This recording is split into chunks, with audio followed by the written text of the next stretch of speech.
فلا هادي له. أشهد أن لا إله إلا الله وحده لا شريك له عبده ورسوله. الله تعالى يا أيها الذين آمنوا اتقوا الله حق تقاته ولا تموتن إلا وأنتم مسلمون. يا أيها الناس اتقوا ربكم الذي خلقكم من نفس واحدة وخلق منها ونساء واتقوا الله الذي تساءلون به والأرحام إن الله كان عليكم رقيبا. يا أيها الذين آمنوا اتقوا الله وقولوا قولا سديدا يصلح لكم أعمالكم ويغفر لكم ذنوبكم ومن يطع الله ورسوله فقد فاز فوزا عظيما. أما بعد فإن أصدق الحديث كتاب الله وخير الهدي هدي محمد صلى الله عليه وسلم وشر الأمور محدثاتها وكل بدعة ضلالة وكل ضلالة في النار. Alhamdulillah, ikhwani wa akhwati fillah. Dan hari ini insyaallah kita akan kajian pekanan. Dan kita sekarang masuk di pelajaran fikih, melanjutkan pembahasan al-ghuslu, yaitu hukum-hukum mandi wajib. Hukum-hukum mandi wajib. Ya. Semoga Allah mudahkan pertemuan atau majlis kita dan semoga kita juga mendapatkan keberkahan dan pahala dari apa yang kita lakukan pada hari ini insyaallah tabaraka wa taala. Adapun pokok-pokok poin pembahasan yang akan kita sampaikan adalah yang pertama makna mandi, kemudian hukum dan dalilnya. Yang kedua, perkara yang menyebabkan mandi wajib. Kemudian yang ketiga, sifat dan tata cara mandi. Yang keempat, mandi yang sunnah. Ya, mandi yang sunnah, yang disunnahkan maksudnya. Ya. Kemudian yang lima, hukum-hukum yang diakibatkan oleh orang yang wajib mandi. Baik. Kita langsung ke poin pertama. Apa itu pengertian dari al-ghuslu? Bab yang sedang kita bahas. Al-ghuslu, mandi secara bahasa adalah sailanul ma' 'ala syai'. Membasuh ya atau mengalirkan air kepada sesuatu. Sailanul ma' 'ala syai'. Ya. Membasuh atau mengalirkan air kepada sesuatu, ke tubuh misalnya. Al-ghusl secara syar'i adalah menggunakan mengalirkan air yang suci ke sekujur tubuh, seluruh tubuh dengan tata cara khusus, dengan niat ibadah kepada Allah Subhanahu wa taala. Ini pengertian secara syar'i. Mengalirkan atau menggunakan air yang suci ke sekujur tubuh, seluruh tubuh dialirkan dengan tata cara yang khusus. Artinya tata cara ini sudah dikhususkan oleh Islam, tentunya dengan niat ibadah kepada Allah Subhanahu wa taala. Niat ini adalah niat sebagai mandi wajib untuk menghilangkan hadas besar. Dan ini sangat penting untuk membedakan mandi kita dengan mandi biasa. Hukum mandi, hukumnya adalah wajib dengan sebab yang mewajibkannya.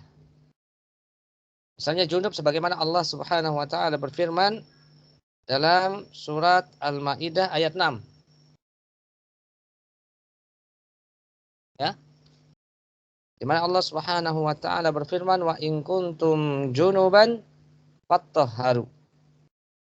Dan jika kalian junub, fattahharu, maka bersucilah, yaitu mandilah. Al-Maidah ayat 6. Begitu juga dari berbagai hadis yang menjelaskan tentang bagaimana cara mandi yang diajarkan oleh Nabi kita Muhammad sallallahu alaihi wasallam yang nantinya kita akan baca insyaallah taala. Jadi ini hukumnya adalah wajib dengan sebab apa? Dengan sebab perkara-perkara yang mewajibkannya. Hal-hal yang mewajibkannya. Misalnya junub. Nah, di sini ada perintah Allah, fattahharu, maka mandilah. Dan perintah di sini menunjukkan kewajiban. Ya, kewajiban. Ya. Karena dalam kaidah dikatakan al-amru yufidu al-wujub. Kemudian perkara apa saja yang menyebabkan seseorang itu wajib melakukan mandi junub ini? Mandi besar. Mandi wajib. Yang pertama, sebab pertama keluarnya khurujul mani, keluarnya mani. Ya, dari tempat keluarnya dengan syarat keluarnya dengan memancar dan diikuti dengan kenikmatan dari laki atau wanita. Khurujul mani. Khurujul mani. Sebagaimana dalam firman Allah Subhanahu wa taala yang tadi dibacakan, wa in kuntum junuban, jika kalian junub mengeluarkan mani, maka fattahharu. Junub di sini adalah dia mengeluarkan air mani. Ya. Air mani. Atau dalam sebuah hadis dikatakan idza fadhahtal ma'a faktasil. Jika engkau semburkan air mani, maka faktasil, mandilah. Hadis sahih riwayat Imam Abu Daud, Imam An-Nasai, Imam Ahmad. Ya, jika engkau keluarkan air, semburkan air mani, maka mandi. Ini sebab pertama ya. Bagaimana jika seseorang mimpi basah dalam keadaan tidur yang memang kadang tidak merasakan kenikmatan. Tiba-tiba dia sudah mengeluarkan air mani tersebut. Ya, sebagaimana sabda Nabi SAW ketika ditanya apakah seorang wanita wajib mandi apabila mimpi, maka Rasulullah menjawab, maka Rasulullah Shallallahu Alaihi Wasallam menjawab, na'am idza ra'atil ma. Iya, wajib mandi apabila dia telah melihat air mani. Hadis riwayat Imam Bukhari, Imam Muslim. Dan dengan hadis ini Imam Bukhari, Imam Muslim, ya, ini menunjukkan apa? Tidak mesti keluar mani itu dengan rasa nikmat. Itu juga mestinya seseorang melakukan apa? Mandi. Itulah ya sebagian ulama menjelaskan dengan hadis ini. Ya.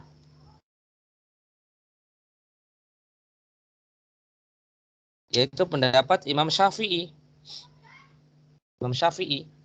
Adapun jumhur tadi mengatakan kalau tidak dengan syahwat keluar maninya, maka tidak wajib mandi. Maka sebagai bentuk kehati-hatian ya tetap saja jika memang keluar mani, walaupun tidak dengan kenikmatan, tanpa syahwat, misalnya mimpi tadi berdasarkan hadis Imam Bukhari, Imam Muslim tadi, dengan jawaban Nabi, bagaimana seorang perempuan jika mimpi basah, mengeluarkan mani,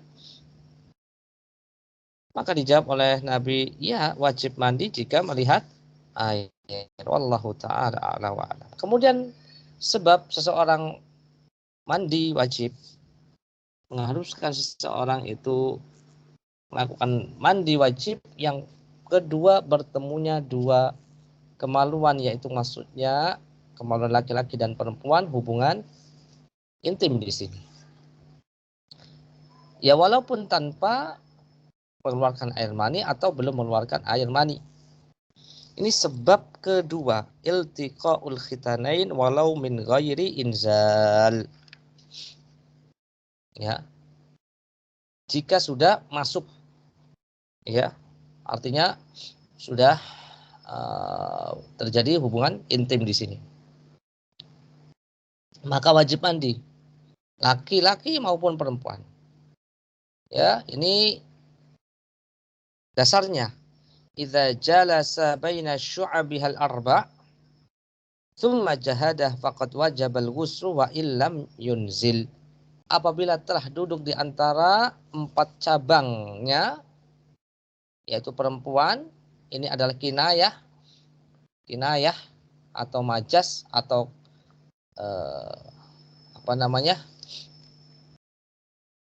ya. Apabila telah duduk di antara keempat cabangnya, perempuan, yang dimaksud empat cabang kedua kaki dan kedua tangannya, kemudian dia berhubungan badan, maka wajib mandi. Hadis riwayat Imam Bukhari. Ya. Ini. Akan tetapi tidak wajib mandi dalam kondisi ini kecuali bagi laki-laki yang sudah berusia 10 tahun atau lebih, atau wanita yang sudah berusia 9 tahun atau lebih. Ya. Bagi laki-laki yang masih belum balik ini ya, atau wanita yang belum balik. Karena memang belum mendapatkan taklif. Bagi mereka. Jika mereka menikah misalnya masih belia. Ya.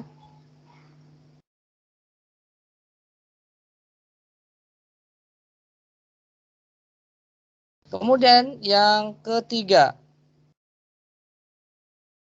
Yang kedua, iltiqaul khitanain. Bertunya dua, ya, khitan laki-laki dan khitan perempuan. Yang ketiga, masuk Islamnya orang kafir walaupun dia kafirnya murtad. Dasarnya adalah Nabi SAW memerintahkan Qais bin Asim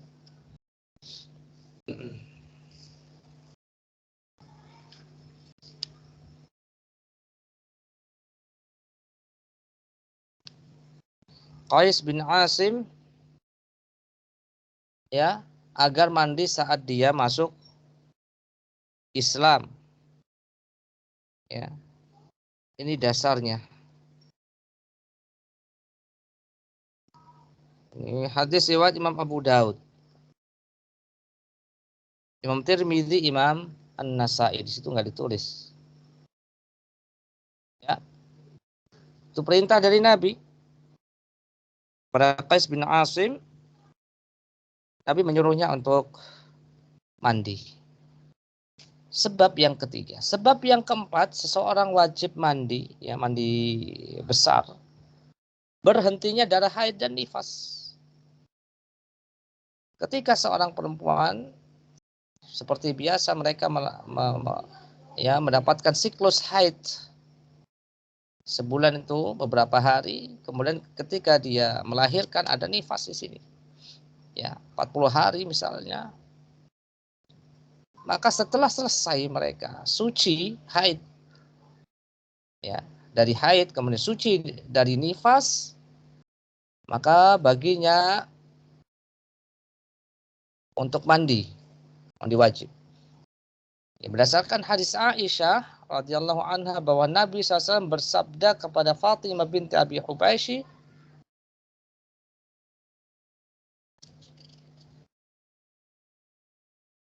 ya, Idza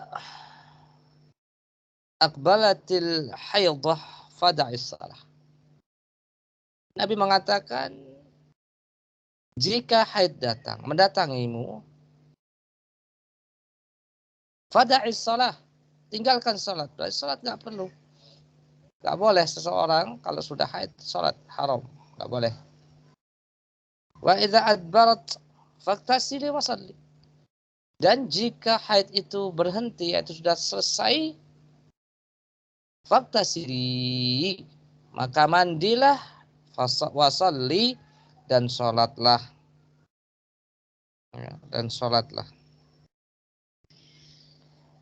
Kemudian yang kelima, seseorang wajib dimandikan. Nah, ini kali ini dimandikan. Ya, ketika meninggal dunia. Ketika meninggal dunia. Ya. Berdasarkan sabda Nabi SAW kepada kaum wanita yang memandikan Zainab. Yang memandikan Zainab. Ya.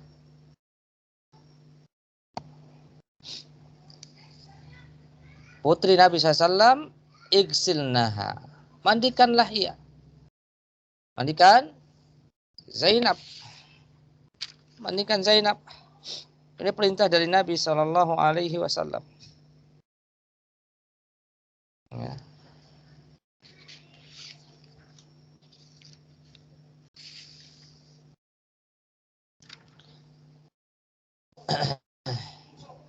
Nabi juga bersabda tentang orang yang wafat dalam keadaan ihram, mandikan ia dengan air dan daun bidara. Ini satu bentuk ibadah untuk menghilangkan hadas. Yaitu mandi itu menghilangkan hadas. Ya, maka hadas tidak akan hilang selama sebabnya masih ada. Gitu.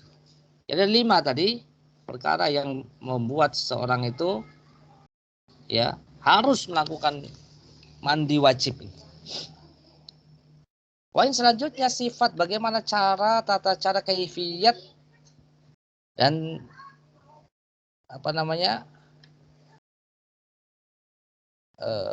tata cara mandi ini, kaifiyat, sifat, tata cara mandi. Secara garis besar ada 2 caranya. Cara yang dianjurkan, ya. Yang pertama, tata cara yang dianjurkan, disunnahkan. Ya, dan ada tata cara yang biasa. Yang wajib. Dianjurkan, disunnahkan atau diwajibkan. Ya. Ada cara yang disunnahkan, yang dianjurkan. Yang pertama, membasuh kedua tangan. Ya, tangan sebelum kedua tangan, telapak tangan kita dibasuh. Ya, telapak dan bagian luarnya, kemudian membasuh kemaluan dan apa yang terkena kotoran. Setelah selesai itu, yang ketiga wudhu, seperti wudhu untuk sholat. 3. Keempat, kemudian mengambil air dengan tangan untuk diselang-selingkan ke rambut. Ya, kita taruh di rambut, kemudian kita gosok-gosok rambutnya sampai ke akar-akarnya, ke akar rambutnya itu. Memasukkan jari-jarinya ya sampai ke akar rambutnya, sampai kepalanya itu basah. Ya, kemudian diguyur kepalanya 3 kali guyuran. Kemudian mengguyurkan air ke seluruh tubuh. Ya. Berdasarkan hadis yang dijelaskan oleh Aisyah radhiyallahu anha, diriwayatkan oleh Imam Bukhari, Imam Muslim. Ini tata cara yang sempurna. Tata cara yang sempurna. Pertama, kedua tangan dibersihkan, kemaluan dibersihkan, kemudian wudhu. Seperti wudhu untuk sholat. Ya, apakah sekali semua sampai kaki-kakinya atau nanti kakinya diakhirkan, nggak jadi masalah. Ya, dua-duanya juga boleh. Ya. Kemudian mengambil air dengan tangan. Ya, tangan untuk sebelum diguyur semua badannya kita ke kepala dulu. Kepala ya, kita ambil air dengan tangan. Ambil air dengan tangan, kedua tangan, kemudian kita guyur kita gosok-gosok pijat-pijat kepalanya, rambut kepalanya ini. Setelah itu kita guyur kepala kita 3 kali. Ya. Bisa sebelah kanan dulu ya.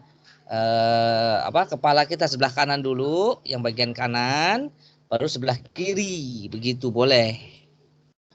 Atau sekaligus juga nggak jadi masalah. Setelah kepala itu baru seluruh tubuhnya. Seluruh tubuhnya bagaimana? Seluruh tubuh sebelah kanan dulu. Sebelah kanan dulu, bagian kanan diguyur, disiram ya. Kemudian baru sebelah kiri disiram, bagian sebelah kiri. Selesai sudah. Itu tata cara yang disunahkan yang sempurna. Adapun tata cara yang dianggap cukup, maka dengan meratakan air ke seluruh tubuh diawali dengan niat. Tentu ini juga dengan niat juga ya, sama ya. Artinya di sini lebih simpel yang kedua ini, tata cara yang sudah dianggap cukup saja, yang wajib-wajib saja. Karena memang rukun dari mandi wajib adalah apa? Rukunnya yang paling penting adalah mengguyurkan air ke seluruh tubuh. Dengan niat tentunya, niat untuk mandi junub. Itu sudah cukup sebenarnya. Ya. Nah, tapi kalau mau yang sempurna sesuai dengan apa yang dilakukan oleh Rasulullah sallallahu alaihi wasallam, sifatnya yang dijelaskan dalam hadis Aisyah, demikian tadi yang sudah disebutkan. Nah, ada hadis satu lagi dari Maimunah radhiyallahu anha. Nah, dari Maimunah tadi dari Aisyah. Sekarang dari Maimunah kita baca, Rasulullah meletakkan air untuk mandi junub. Lalu beliau menuangkan air kedua tangan beliau. Jadi apa yang dilakukan? Ambil air, cuci kedua tangan 2 atau 3 kali. Ini lebih lengkap. Ya. 2, 3 kali. Kemudian beliau kumur dulu, istinsyak. Ya, berkumur, beristinsyak, mengambil air ke hidung seperti wudhu, membasuh wajah dan kedua tangan beliau, kemudian menuangkan air ke kepala beliau. Setelah wudhunya sampai mana? Wajah, tangan, kemudian menuangkan air ke kepala beliau. Ya. Kemudian membasuh tubuh beliau. Jadi kakinya nanti. Ini wudhu, tetapi wudhunya kakinya enggak. Bagian kepala tidak diusap, langsung dituangkan air ke kepala beliau. Begitu caranya. Kemudian membasuh tubuh beliau, ya, kanan kiri begitu. Lalu aku membawakan kain handuk kepada beliau, tapi beliau tidak menginginkannya, dan beliau mengibaskan air dengan kedua tangan beliau. Ya, mengibaskan air ke tangan beliau. Ya. Kemudian di sini ada hadisnya.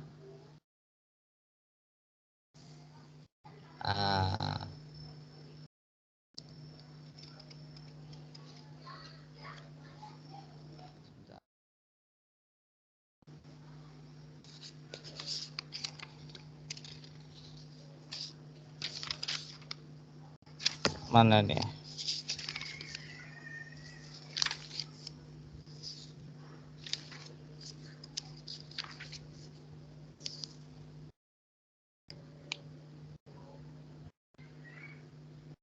Ini ada ada yang kurang nih. Semasabah ala jasad thumma tanahfa qasala qadamaihi. Sini ada kurang kayaknya. Sebentar, maaf. Yang hadis Maimunah tadi.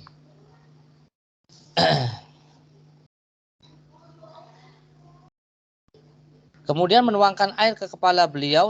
Kita ulangi ya dari awal ya. Rasulullah meletakkan air untuk mandi junub. Lalu beliau menuangkan air ke kedua tangan beliau, ya, mencuci kedua tangan beliau, ya,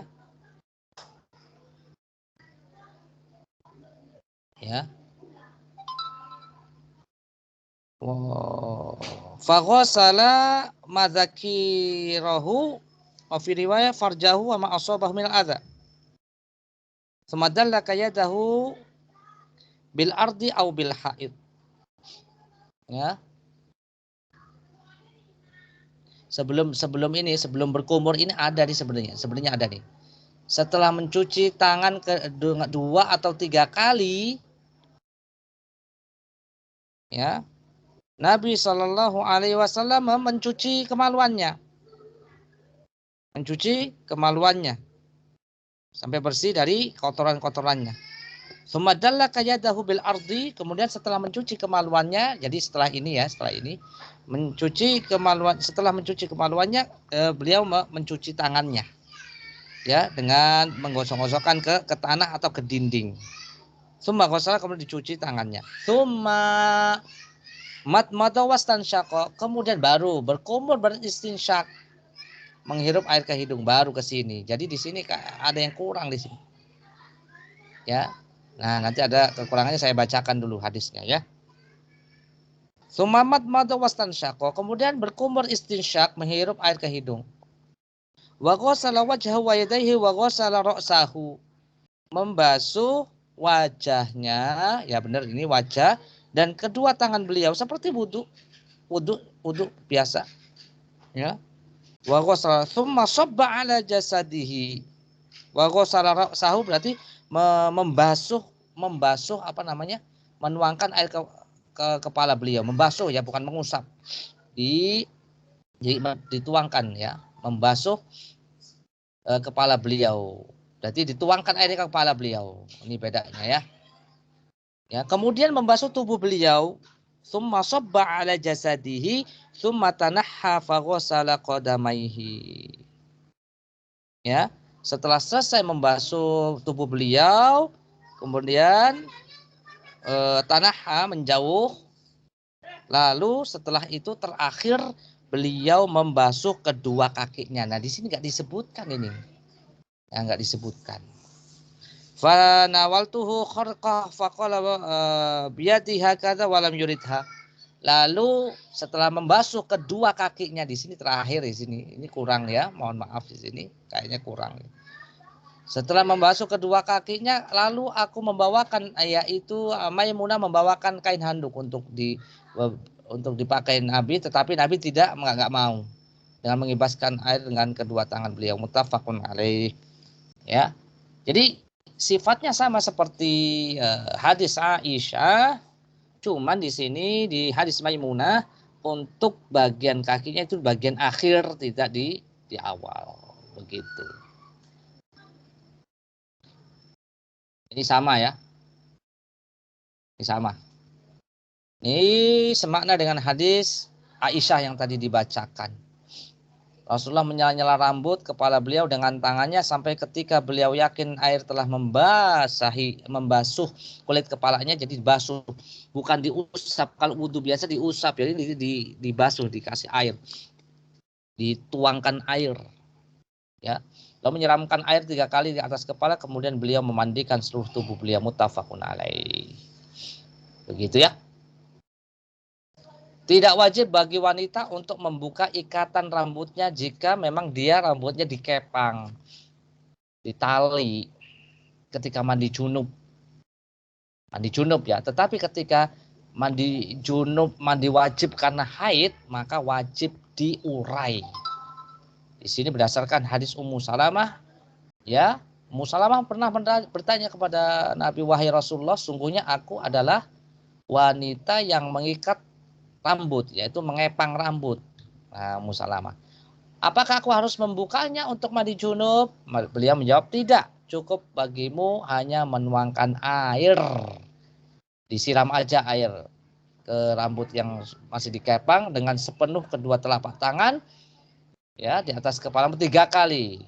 kamu siramkan air ke seluruh tubuh, maka kamu sudah suci. Hadis riwayat Muslim. Itu kalau mandi junub. Tapi kalau mandi wajib untuk haid dan nifas itu diurai, dilepaskan kepangannya kalau selesai haid dan nifas, kemudian dibasahi itu rambutnya, ya, untuk wanita. Baik, kita coba lihat dulu.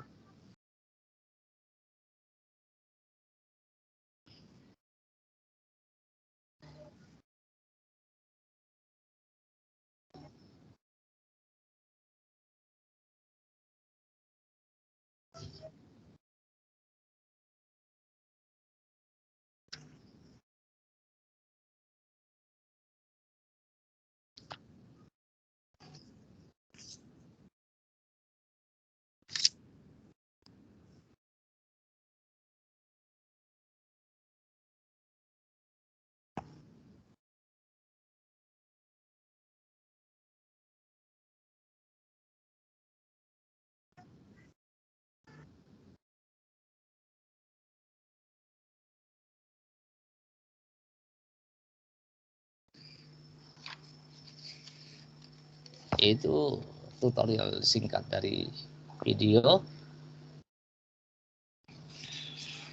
Apakah wajib menggunakan sabun dan sampo saat mandi? Tidak wajib, ya. Tetapi lebih bagus untuk pakai sabun atau sampo, ya. Tidak wajib namun diperbolehkan. Baik, ini mandi sunnah, bukan mandi wajib. Kalau tadi kita membahas tentang mandi wajib, sekarang mandi yang apa namanya, tata caranya sama dengan mandi wajib, tetapi hukumnya itu sunnah, tidak wajib. Tata caranya sama seperti yang tadi sudah dijelaskan, ya. Mandi sunnah yang pertama setelah setiap selesai berhubungan. Ini hadisnya Rasulullah SAW pernah ditanya, wahai Rasulullah, mengapa Anda tidak menjadikan satu kali mandi? Beliau menjawab, ini lebih bersih, lebih baik dan lebih suci. Ya, ketika beliau menggilir istri-istrinya. Ya. Kenapa tidak dijadikan sekali saja setelah menggilir beberapa istrinya untuk mandi sekali saja? Tapi beliau menjawab, setiap kali setelah selesai maka beliau mandi. Ini lebih suci, lebih bersih, ya, dan lebih baik. Kemudian mandi untuk sholat Jumat.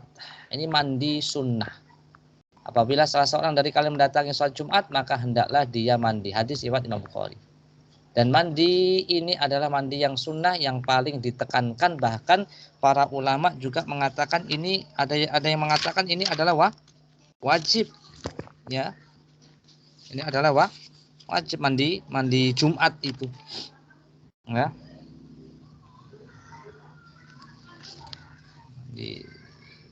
Mandi Jumat.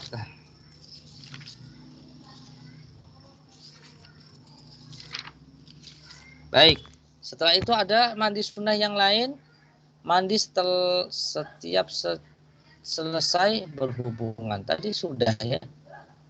Tadi sudah ini double. Yang ketiga, mandi untuk sholat 2 hari raya, Idul Fitri dan Idul Adha, ya. Ini mandi sunnah. Kemudian mandi ketika ihram umroh dan haji, karena memang Rasulullah SAW mandi ketika akan melakukan ihram, ya, dari hadis Zaid bin Thabit mengatakan Nabi SAW tajarrud li ihla waqtas salat. Ya, beliau melihat Nabi SAW, ya, mandi ketika haji. Kemudian siapa mandikan mayit, nih yang ke berapa ini? Yang keenam, mandi setelah memandikan jenazah. Ketika dia memandikan jenazah, maka disunnahkan dia mandi. Kalau siapa memandikan mayit, maka hendaklah dia mandi sunnah, ya. Hukum yang diakibatkan oleh orang yang wajib mandi tidak boleh berdiam di dalam masjid kecuali hanya sekedar lewat. Ya. Ketika dia mempunyai kewajiban untuk mandi, apakah dia junub, ya, atau yang lainnya, maka di antara konsekuensinya ini tidak boleh berdiam di dalam masjid kecuali hanya sekedar lewat. Berdasarkan firman Allah, ya, surat An-Nisa ayat 43, Allah Subhanahu wa taala berfirman, dan jangan menghampiri masjid dalam keadaan junub kecuali sekedar lewat dan berlalu saja sampai kalian mandi.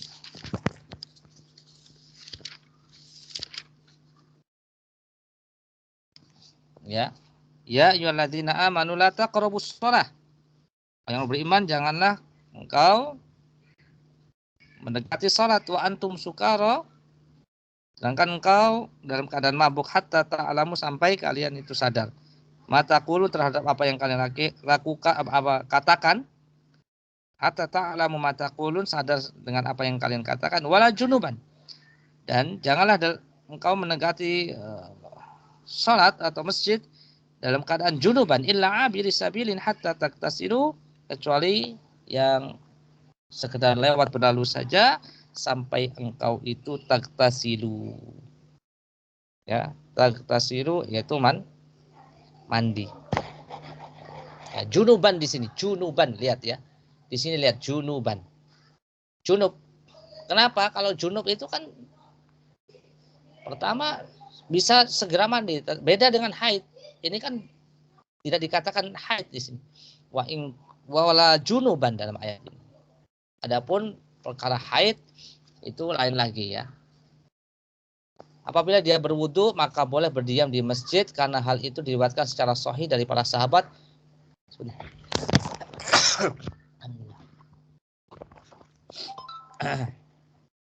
Di masa Rasulullah, dan karena wudu meringankan hadas. Dan wudu merupakan salah satu dari dua cara bersuci. Kalau memang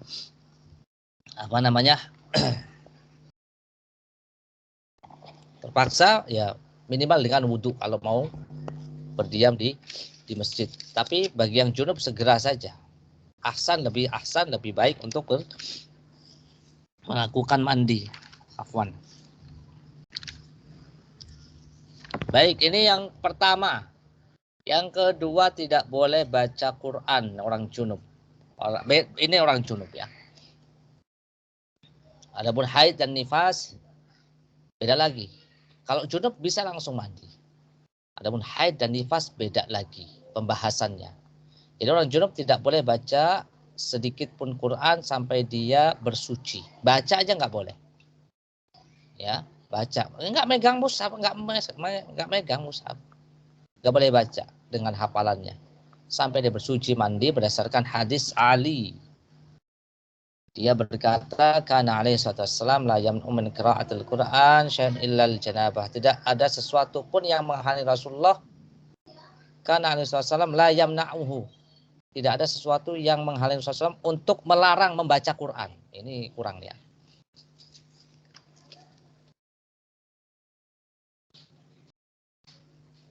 Oh, maaf. Tidak ada sesuatu yang menghalangi Rasulullah untuk membaca Quran kecuali junub. Betul ini. Betul ini. Ya. Jadi junub ini yang membuat Nabi SAW tidak membaca Quran. Ya, ini hadisnya. Dan karena di dalam larangan membaca Quran tersebut mengandung dorongan baginya untuk segera mandi dan menghilangkan penghalang untuk membaca Al-Quran. Kemudian orang yang mempunyai kewajiban mandi pun diharamkan tidak boleh sholat. Ya betul. Adapun puasa bagaimana? Kalau puasa tidak masalah. Ya, misalnya dia puasa sahur dan belum sempat untuk mandi wajib kecuali setelah azan, misalnya azan. Wah, azan, udah azan subuh nih. Ini pernah Nabi SAW juga ya seperti itu, tidak membatalkan puasa. Adapun sholat harus sudah bersih dan suci dari hadas besar dan hadas kecil. Kemudian tawaf di Ka'bah ini tidak boleh kecuali sudah mandi wajib. Sampai di sini semoga bermanfaat. Wassallallahu ala nabiyyina Muhammadin wa ala alihi washabbihi wasallam. Ini postesnya, silahkan dikerjakan sambil jika ada soal dan jawab yang saya mampu, faliyatafaddal masyuran ma'jur.